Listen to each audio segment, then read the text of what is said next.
Mufasa, Snow White, Lilo and Stitch, Toy Story 5, Frozen 3, and many, many more. What do all these have in common? I'm sure some of you already know, but I'm going to answer it anyways. Literally none of them are new. They're all remakes and rehashes of previous content. None of them are new. I mean, just look at the lineup, just look at it. New and original content is no longer a priority.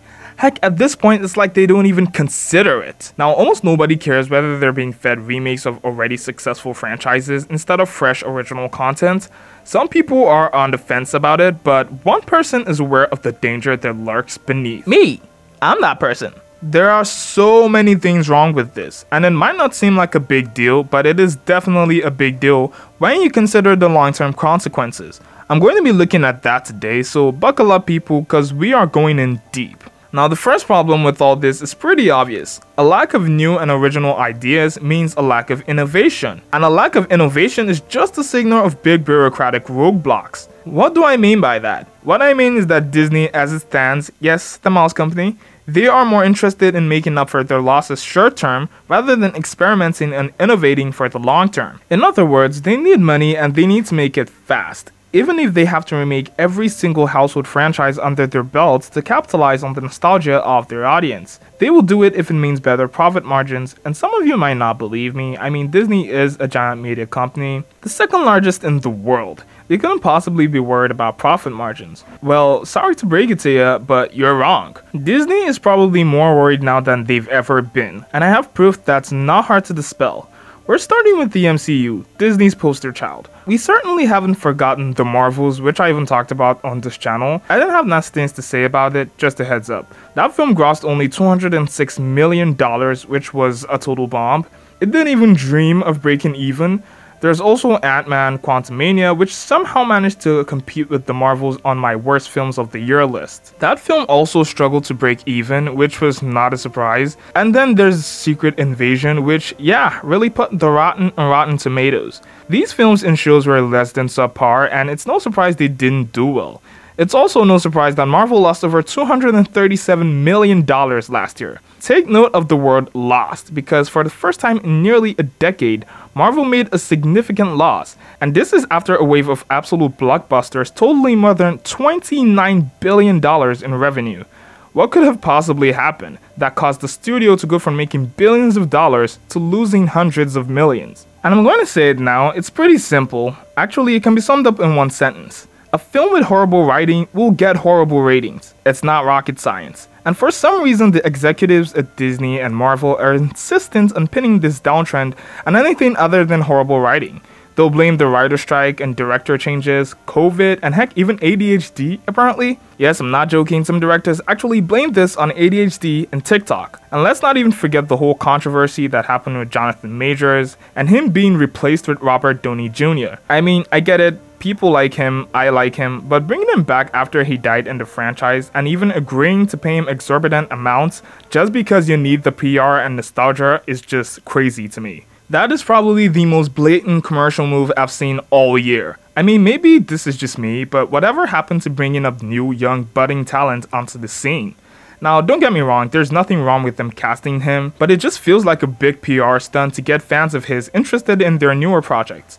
And it is exactly that. So for those of you who don't know, Kang's story, yeah, the entire saga that was planned where he's the next Thanos, yeah, that's been scrubbed. And to be honest, maybe it was just for the best because at that point they were just heading down a doom slide. But the question still remains, can they make this new installment work, especially if they don't learn from their past mistakes? And what is that mistake? That mistake is trying to follow a formula that doesn't work anymore and not innovating. Innovation is what drives progress. It's true for individuals, it most definitely is true for companies. So yeah, from stuff like the Marvels and Ant-Man Quantumania to erasing whole storylines, Marvel Studios is looking for every possible way to maintain their status as the juggernaut of cinema. And they're also trying to obviously make more movies that are guaranteed to make them profits instead of losses, no matter the cost. Even if it means reviving a character whose story has ended and has been dead for several years now, and even if they have to make fun of themselves in their own movie to do it. Yes, I'm talking about the new Deadpool movie. We can argue all day that what I'm saying is complete BS. Disney are innovative. Just look at the Deadpool vs Wolverine movie.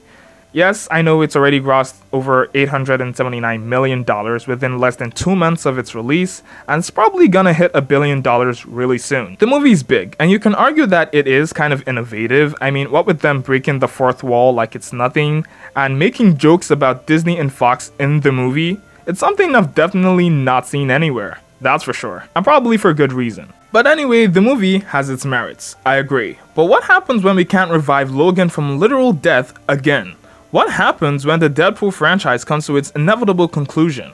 What happens when you can't transfer his buzzing charisma and humor to your other movies? What happens when your audience thinks that cameos aren't just doing it anymore? What happens then? You see the problem here? I'm not saying the Deadpool movie is a nothing burger. It isn't. I actually enjoyed it. I mean, it's a very good laugh, and we need a bunch of those every once in a while. But relying on nostalgia and cameos and more marketing is not sustainable. Do you really think the MCU would be where it is today if they didn't take the risk of innovating their comics and turning them into well-rounded movies they are today? Do you really think the old MCU would have thrived off cameos and breaking the fourth wall? I don't think so. But at least Marvel got its big break this year. The same really can't be said for Disney streaming platforms. Disney has a robust bag when it comes to streaming, and it's safe to say they own a sizable part of the total market. However, is their portion reducing? Yes, the answer is yes. Disney is in a precarious position where they have more streaming platforms that they know what to do with. Literally, they have no idea what to do with these platforms. They've got ESPN Plus, Hulu, Disney Plus, Star Plus. It's a proper conglomerate. Disney does not snooze at the acquisition front. But when it comes to actually making these platforms work individually, a problem begins to arise. Every single one of these companies have had challenges in the past year. ESPN Plus lost 300,000 customers last year, and they reportedly lost a staggering $65 million. Hulu lost 500,000 subscribers, and Disney Plus, well, let's just say it and Hulu together lost $659 million. If that is not crazy, I don't know what is. Disney Plus also lost about 1.3 million people who were subscribed to their network. Now that might not seem like much in comparison to their 154 million other subscribers, but think about all the money they could have made from those people that they aren't right now. And more importantly, think about the fact that on the other hand, Netflix gained about 9 million subscribers to their network. And suddenly, it starts to make sense why Disney is in a cutthroat battle with themselves. They are on a thread, and that is why they think they can't afford to take risks, and that's why they're not innovating. Everything is just a remake of what they've done before. It's worked before and everyone loves it. No harm done. Wrong.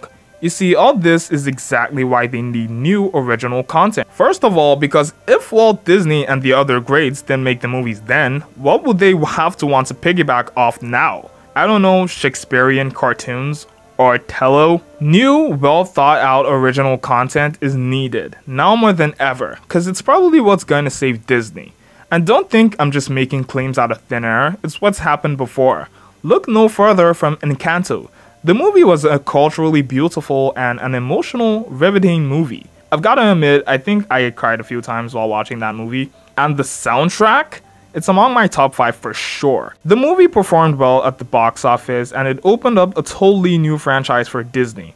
New opportunity for sequels, a new opportunity for musical tours. It even set up a new line of merchandising. The songs from the movie even topped the Billboard Hot 200, and We Don't Talk About Bruno hit #1 on the Billboard Hot 100. Now, apart from all these, the #1 importance of that movie, the one no one tells you about, is its cultural relevance. Walt Disney successfully created another animated movie to join their vast ensemble of household classics. A movie that can have its own part 2 and part 3 and contribute firmly to the Disney name for decades to come.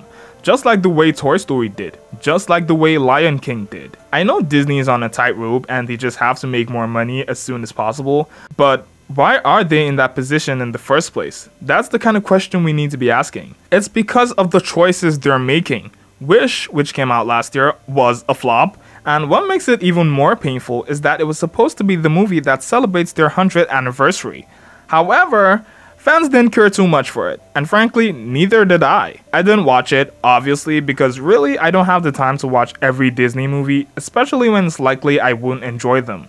Critics and the internet accused Wish of laughable animation, lackluster musicals, and an insufferable plot that's mushy and undercooked. How could I watch that? That is the worst criticism for a Disney animated film I have ever seen. I mean, if the music in a Walt Disney film is bad, it's probably endgame at that point.